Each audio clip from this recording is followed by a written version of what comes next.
साथियों, आप सबका एक नए वीडियो में बहुत बहुत स्वागत है। यह वीडियो बहुत ही इंपॉर्टेंट होने वाला है क्योंकि इस वीडियो में हम बात करने वाले हैं गोस्वामी तुलसीदास जी महाराज के बारे में। एक बहुत ही अच्छा करेक्टर, हिंदू धर्म के एक महान ग्रंथ की इन्होंने रचना की जिसका नाम है रामचरितमानस, यानी रामायण को इन्होंने ही सबसे प्रथम बार हिंदी में उसका अनुवाद किया था। तो ये बहुत ही अच्छा टॉपिक है। आप सब लोग इस वीडियो को एक लाइक, चैनल को सब्सक्राइब कर दीजिए। तो चलिए हम स्टार्ट करते हैं अपने टॉपिक को। गोस्वामी तुलसीदास जी महाराज के बारे में उनका एक संक्षिप्त परिचय हम लेते हैं। भारतीय संस्कृत और साहित्य की विशाल धरोहर में गोस्वामी तुलसीदास जी का नाम अमर है। वे ऐसे महाकवि, संत, भक्त और समाज सुधारक थे जिन्होंने अपने जीवन को श्री राम भक्त के लिए समर्पित कर दिया। तुलसीदास जी ने जिस भक्ति भावना को अपनी रचनाओं में व्यक्त किया वह आज भी मानव हृदय को पवित्र करती है। उन्होंने संस्कृत के कठिन ग्रंथों को सरल और मधुर अवधी भाषा में लिखकर जनमानस के लिए सुलभ बनाया। तुलसीदास जी केवल कवि नहीं बल्कि एक युग निर्माता थे। उन्होंने अपने समय के समाज को धर्म, नीति और आदर्श का मार्ग दिखाया। इनके जन्म और बाल्यकाल की बात करें तो तुलसीदास जी के जन्म को लेकर विद्वानों में मतभेद है, परंतु सामान्य रूप से माना जाता है कि उनका जन्म संवत 1554 में उत्तर प्रदेश के बांदा जिले के राजापुर नामक गांव में हुआ था। उनके पिता का नाम आत्माराम दुबे और माता का नाम हुलसी देवी था। वे सरयू पारीण ब्राह्मण थे। कहा जाता है कि तुलसीदास जी के जन्म के समय वे एक हर्ष बालक की तरह उत्पन्न हुए। उनके दांत पहले से ही उगे हुए थे और राम नाम का उच्चारण उनके मुख से स्वयं हुआ था। इस कारण उनका नाम राम बोला रखा गया। परंतु दुर्भाग्यवश जन्म के तुरंत बाद ही उनके माता पिता का देहांत हो गया। इस कारण तुलसीदास जी का पालन पोषण एक दासी चूनी ने किया, परंतु कुछ वर्षों के बाद उसने भी उन्हें छोड़ दिया। इस प्रकार तुलसीदास जी ने अपना बचपन अत्यंत कष्टों में बिताया। उनकी शिक्षा दीक्षा की बात करें तो बचपन में तुलसीदास जी को अयोध्या लाया गया, जहां उनकी मुलाकात नरिहर दास नामक संत से हुई। नरिहर दास ने उन्हें राम भक्ति का मार्ग दिखाया और शिक्षा दी। तुलसीदास जी ने वाराणसी में संस्कृत, वेद, पुराण, व्याकरण और साहित्य का गहन अध्ययन किया।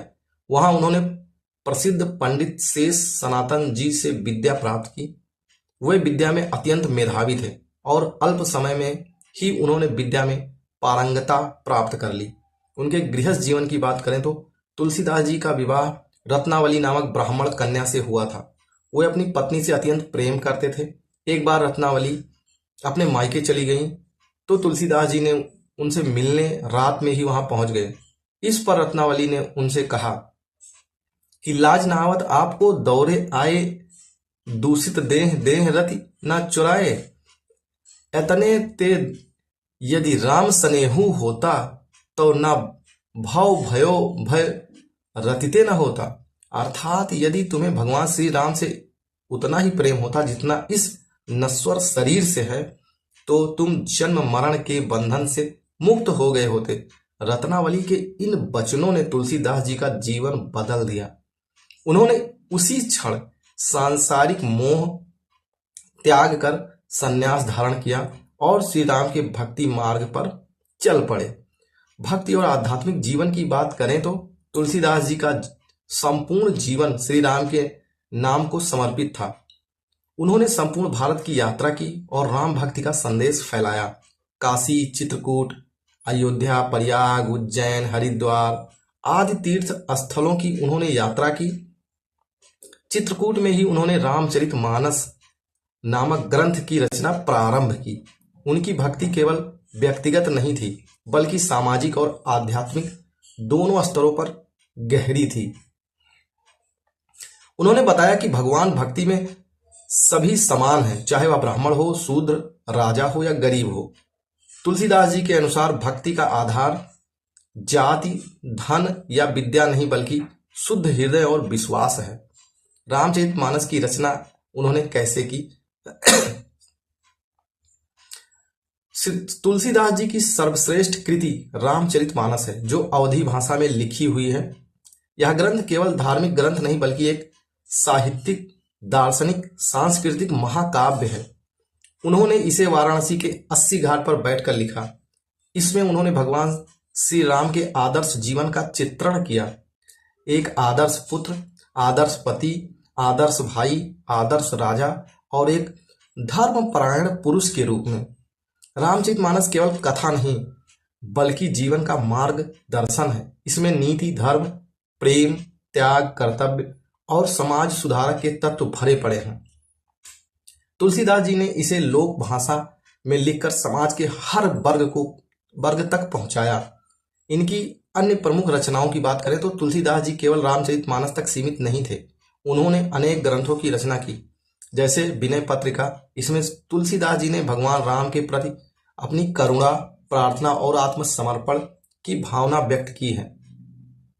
कवितावली की बात करें तो इसमें भगवान श्री राम के वीर रूप का वर्णन है।